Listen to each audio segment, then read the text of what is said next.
하나님의 말씀 보도록 하겠습니다. 다니엘서 1장 8절에서 9절까지입니다. 다니엘서 1장 8절에서 9절까지입니다. 하나님의 말씀은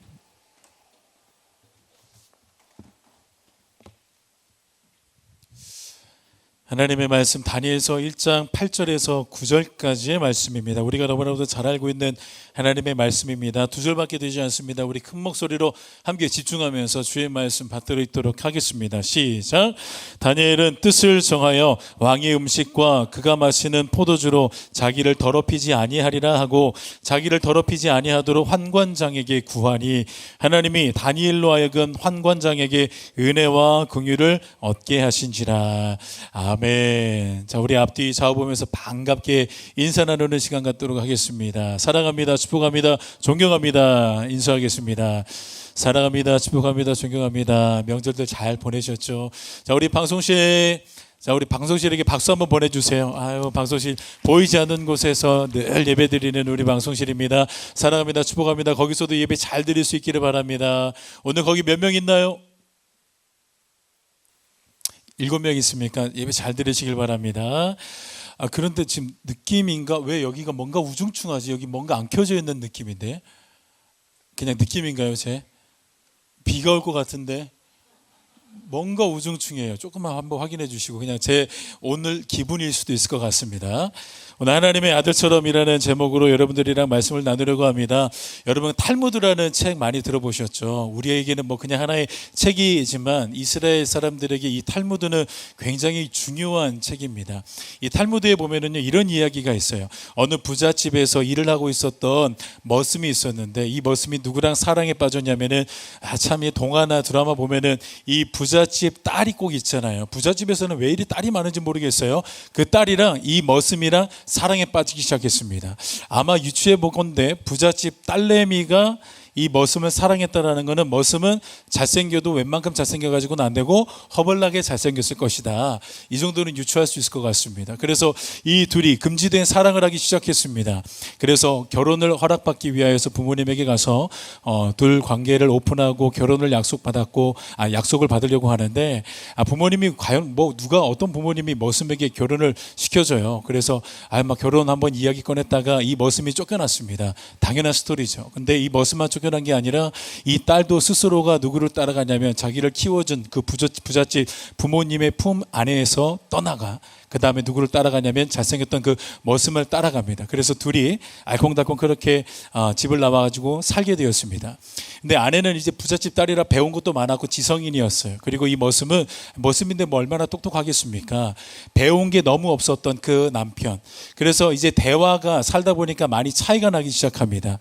그래서 이 아내가 이 남편에게 이렇게 이야기를 해요. 지금도 늦지 않았으니까 공부를 시작해보는 게 어떻겠냐고. 그런데 이 남편이 지금 내 나이에 무슨 공부냐고 쓸데없는 소리 하지 말라고 단칼에 잘라가지고 거부를 해버렸습니다.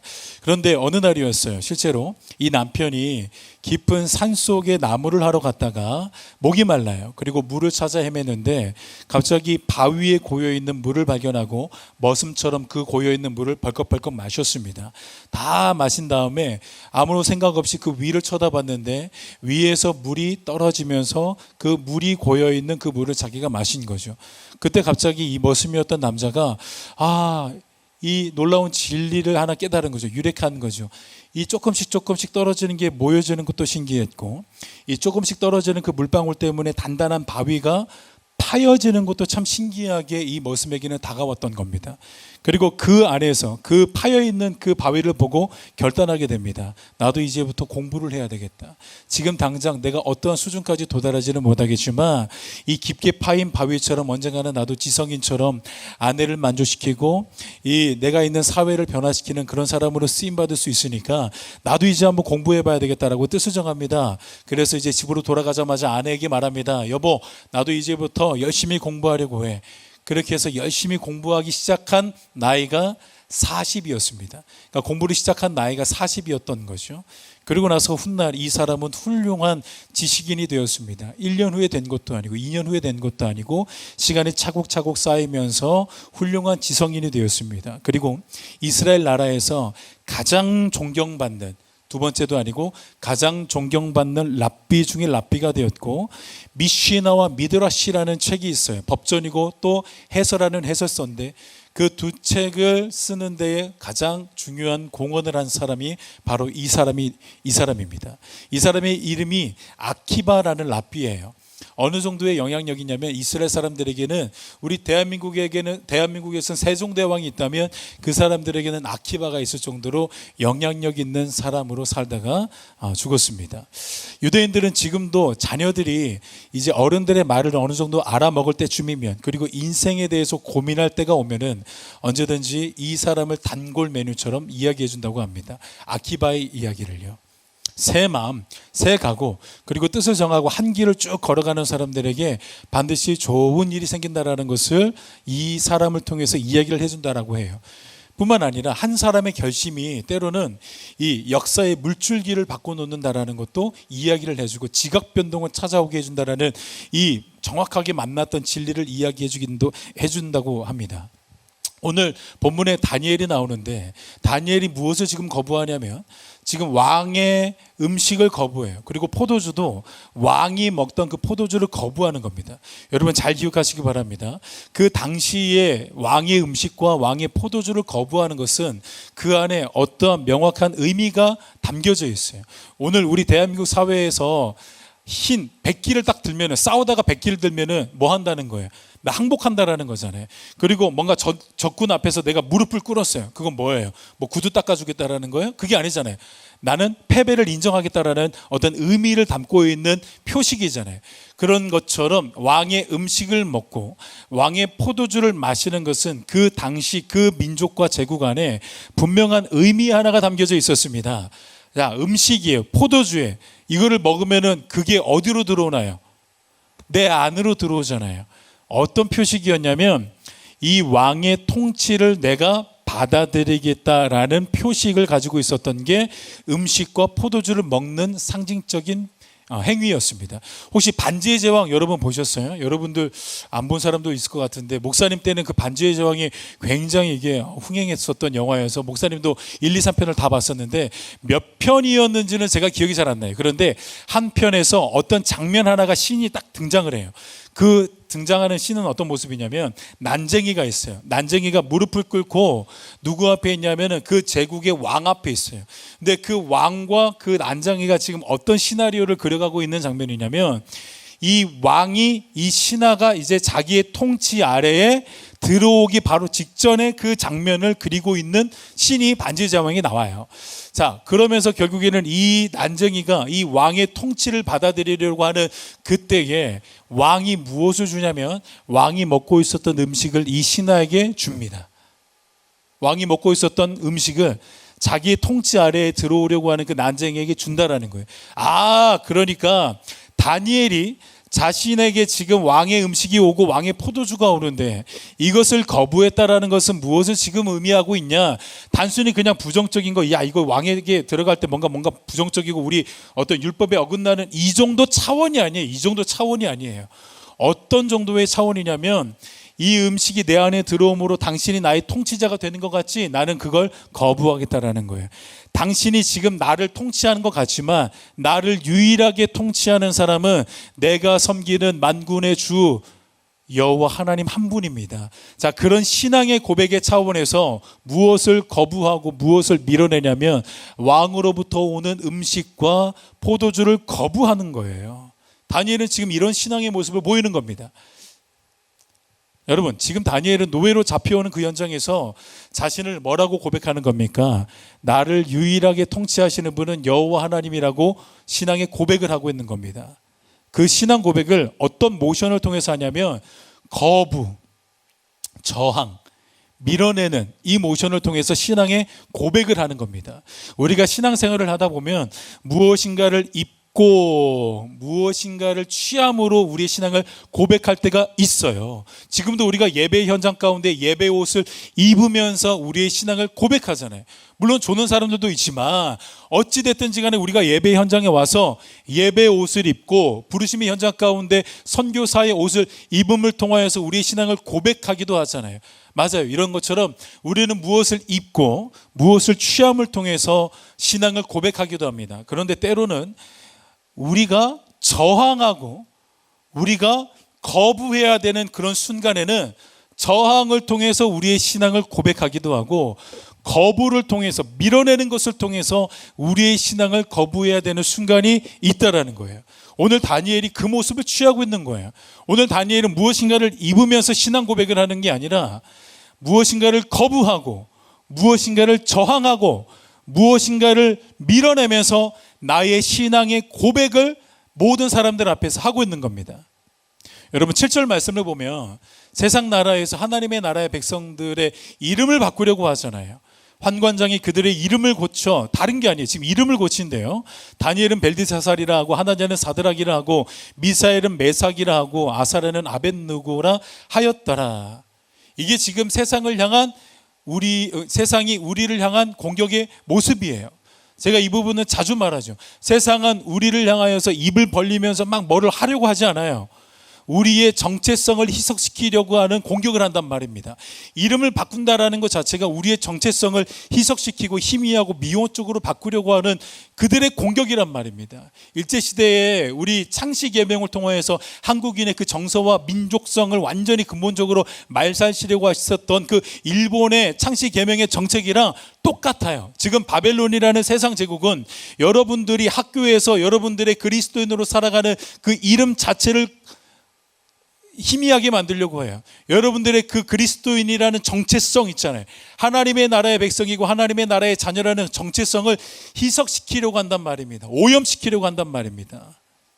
그러나 다니엘은 그것을 정면으로 거부하고 저항해요. 그래서 그 바벨론이라는 거대한 제국은, 이 세상 제국은 다니엘에게 어떤 행정적으로 사무적으로 그들의 이름은 바꿨을지 모르겠지만 그들 속에 있는 하나님의 나라의 백성, 하나님의 나라의 자녀라는 끓어오르는 그 영혼의 DNA와 영혼의 피만큼은 바꿔내지 못했습니다. 여러분 창세기의 요셉을 한번 생각해 보세요.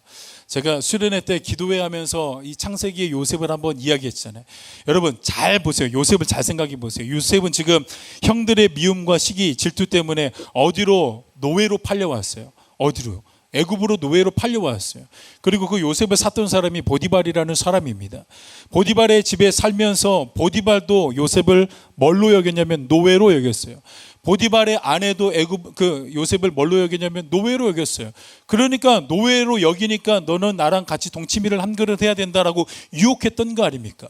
그리고 요셉이랑 같이 있었던 수많은 노예들도 요셉을 뭘로 여겼냐면 노예로만 여겼단 말입니다. 자기 자신이 입고 있는 옷도 노예인 것을 증명했고 사람들이 자기 자신을 대할 때도 노예로 여겼고 자기를 샀던 보디발과 보디발의 아내조차도 나를 노예로 여겼단 말입니다. 그 한 사람도 자기를 노예 그 이상 그 이하로 여기는 사람은 없었어요. 그런데 유일하게 요셉을 노예로 여기지 않았던 한 사람이 있었다고 제가 얘기 드렸죠. 요셉을 노예라고 여기지 않았던 그 단 한 사람이 누구였어요? 요셉 자기 자신이었단 말입니다. 모든 사람들이 요셉을 노예로 여겼지만 요셉만큼은 자기 자신을 노예로 여기지 않았어요. 그래서 보디발의 아내가 자기에게 막 동치미 한 그릇, 막 애굽 동치미가 끝내준다고 한 그릇 먹자고 할 때 요셉이 정말로 존귀한 고백을 하죠. 내가 어찌 하나님 앞에서 이 큰 악을 범할 수 있겠습니까? 당신은 지금 나를 다스리고 있는 것 같지만 나는 지금도 여전히 하나님의 통치를 받는 사람입니다. 시퍼렇게 살아계신 그 하나님 앞에서 내가 어떻게 죄를 범하겠습니까? 모든 사람들이 요셉을 노예로 여겼고 자기가 입고 있는 옷도 노예인 것을 증명했지만 요셉만큼은 자기 자신을 노예로 여긴 적이 없었어요. 에릭 리델이라는 사람을 혹시 들어봤나요? 이거 굉장히 유명한 사람이에요. 영화로도 제작이 되어져 있었던 사람인데, 이 사람은 스코틀랜드 출신의 달리기 선수입니다. 이번에 막 지금 올림픽 우리 대한민국 쇼트트랙 완전히 폭망했다가 마지막에 김길리 선수가 지금 금메달 따고, 또 누가 금메달 땄는지는 잘 모르겠지만 그래가지고 겨우겨우 지금 생존하고 있는데, 이 사람은요 마라톤 선수가 아니라 육상 선수예요.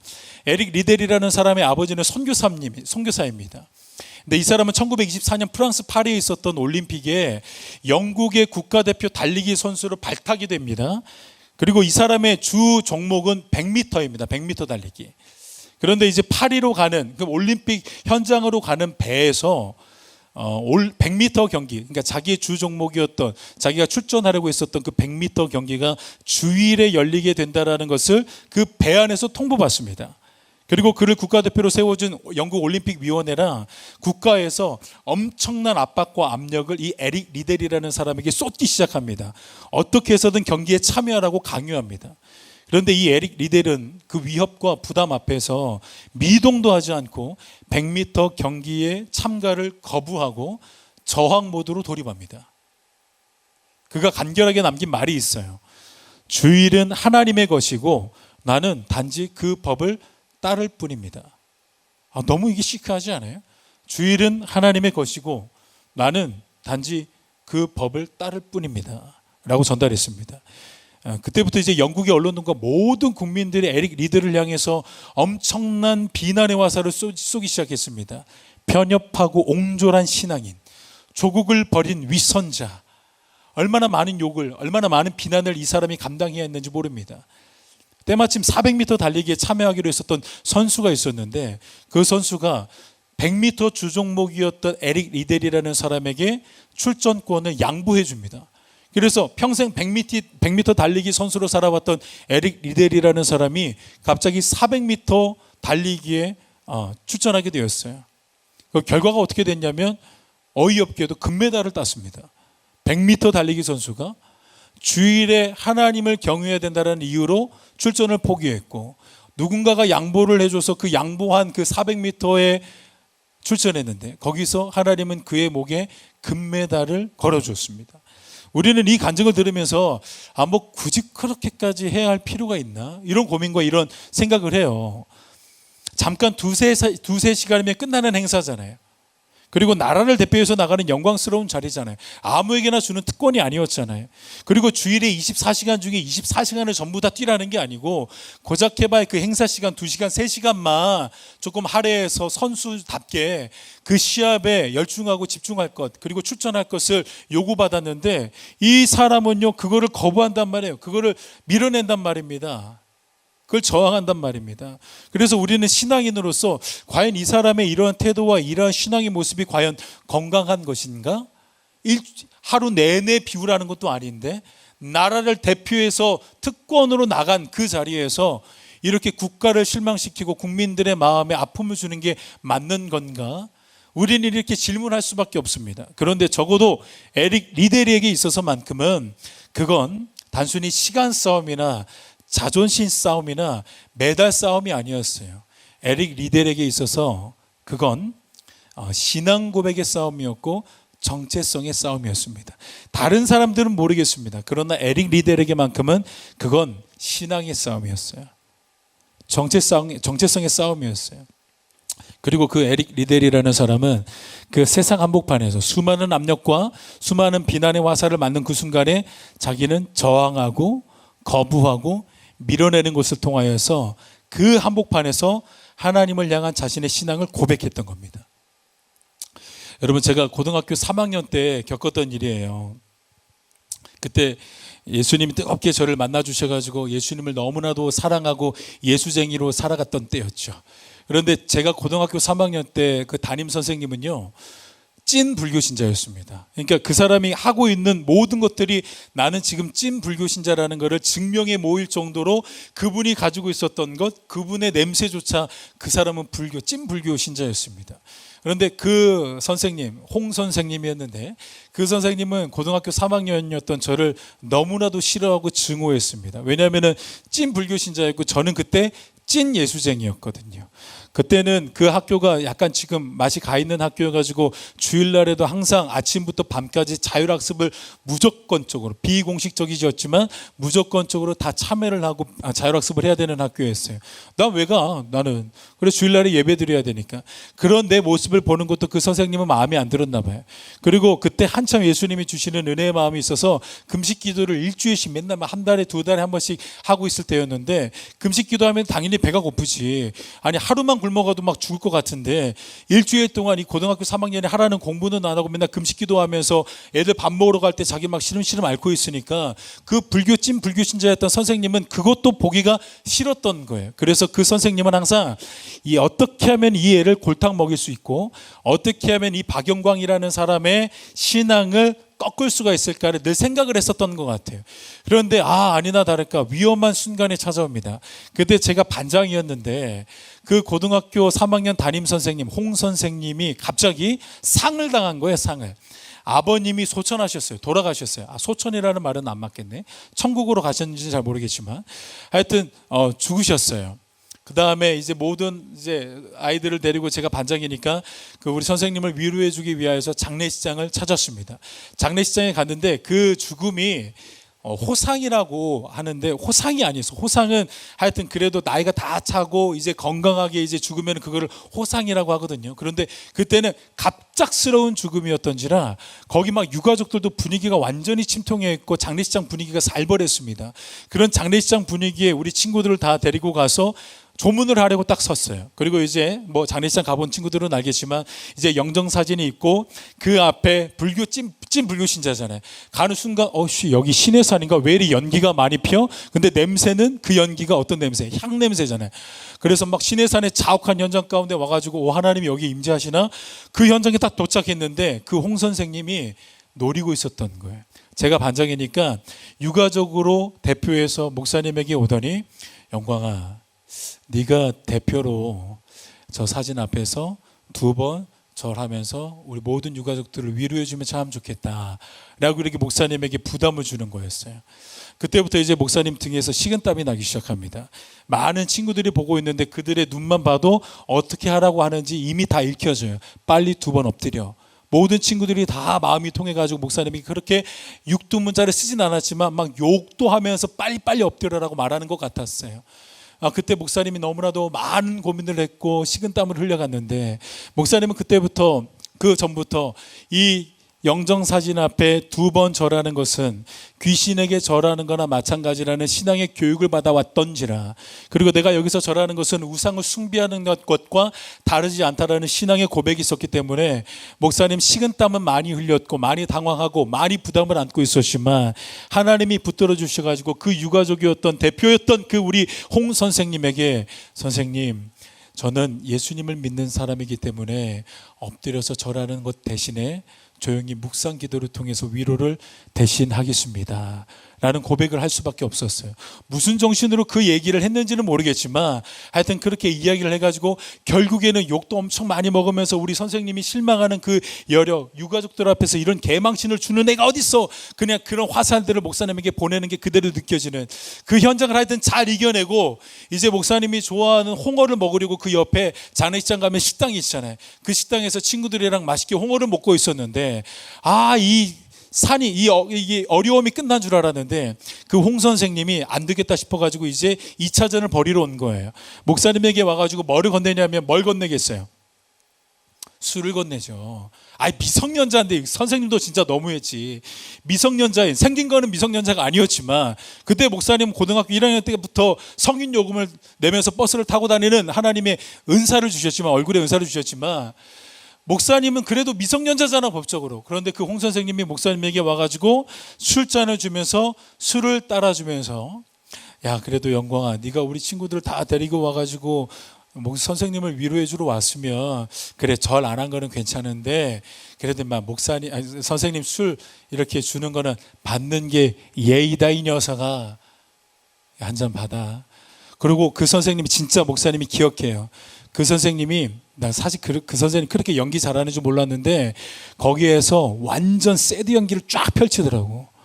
갑자기 영광아 나가면서 우리 아빠가 이렇게 죽었고 이렇게 죽었고 이렇게 하면서 네가 이 잔을 먹어줘야 내가 위로를 받을 것 같다. 실제로 그렇게 목사님을 유혹하더라고요. 그래서 목사님을 덜덜덜덜덜덜 떨면가지고 술잔을 받았어요. 그때 정말로 많은 고민을 했어요. 이거는 그냥 마시는 거는 그냥 뭐 하나님 마셔도 괜찮나요? 어떻게 해야 되나요? 우리 친구들도 다 마시라고 하고 있고 이 선생님이 위로를 받는다고 하는데 위로를 주는 거는 나쁘지 않으니까 이거는 마셔도 되는 거 아닌가요? 목사님이 갑자기 막 엄청난 고민하고 있고 그 짧은 시간에도 마음으로 막 기도하기 시작했습니다. 그러다가 덜덜덜 떨다가 이제 선생님들이 이제 선생님도 넘어왔다. 이렇게 우리 친구들도 쟤 이제 술 마신다 이러고 있을 때 목사님에게 떠올랐던 하나님의 말씀, 아마 그 말씀이 없었다면 목사님은 그때 술을 마시고 처음으로 취하는 날이었을 거예요.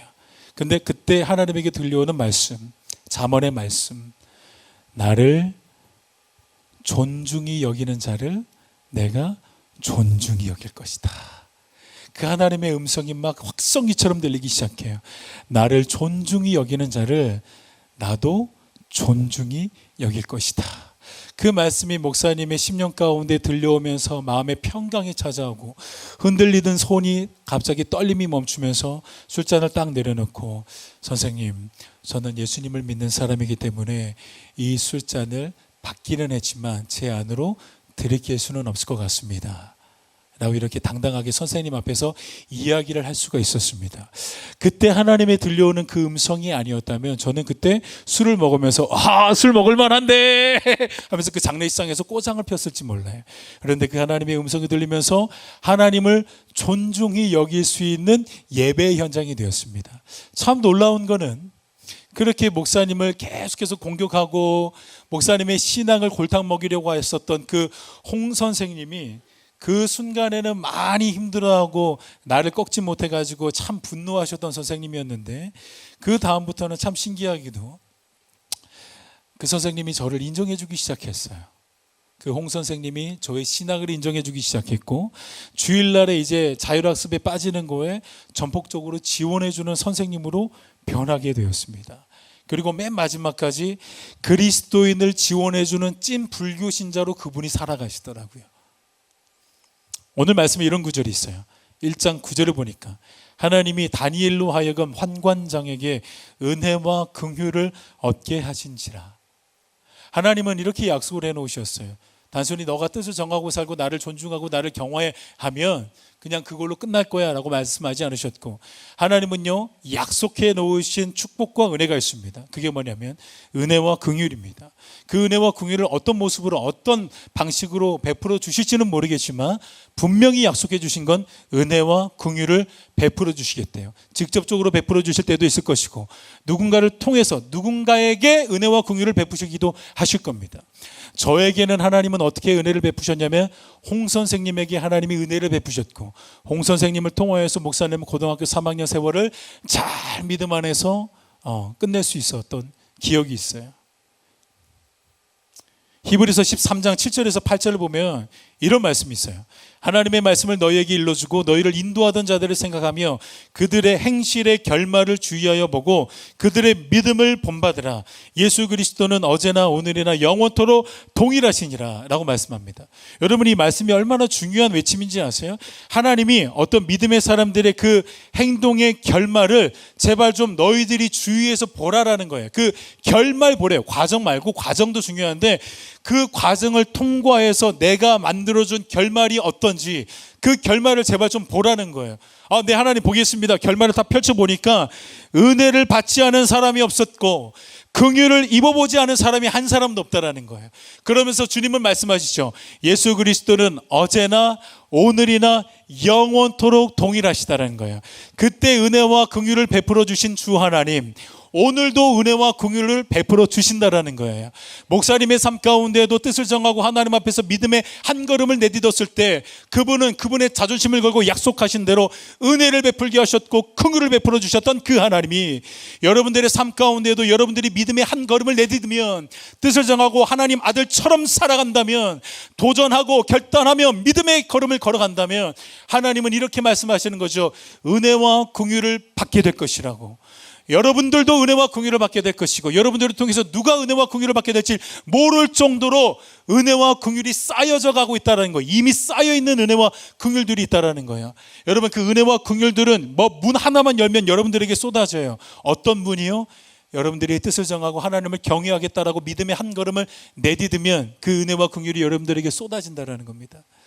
사랑하는 여러분, 만약에 우리의 삶 가운데에 드라마틱한 은혜와 긍휼이 아직 없다면 필시 드라마틱한 하나님을 향한 믿음의 도전과 결단이 없기 때문일 겁니다. 믿음의 결단이 있고 믿음의 순종이 있고 그 한 걸음을 걸어가는 사람들에게는 하나님이 약속해 주셨잖아요. 은혜와 긍휼을 더해 주시겠다라고. 다른 사람들을 다 보라고. 내가 그렇게 다 은혜를 베풀어 줬던 것처럼 너희들에게도 은혜를 베풀어 줄 거라고. 그런데 우리에게 그 은혜와 긍휼이 간접으로 나타나지 않는 건 어쩌면 다 회색지대에서 세상 한 발, 그 다음에 교회 한 발, 그게 지금 가능한지는 모르겠어요. 세상과 교회가 그렇게 가까이 있는지는 난 잘 모르겠어요. 가랑이 찢어져도 100번은 찢어졌겠지. 근데 회색지대에서 우리 세상의 한 발, 또 교회 한 발, 그렇게 술에 물 탄 듯 물에 술 탄 듯 그렇게 살아가다 보니까 하나님이 나에게 은혜를 베풀어 주시고 있는 거 맞나? 나에게 긍휼을 베풀어 주시는 거 맞나? 이렇게 우리가 오리무중하게 살아갈 때가 많이 있다라는 겁니다. 그래서 마틴 로이드 존스 목사님이라는 분이 계세요.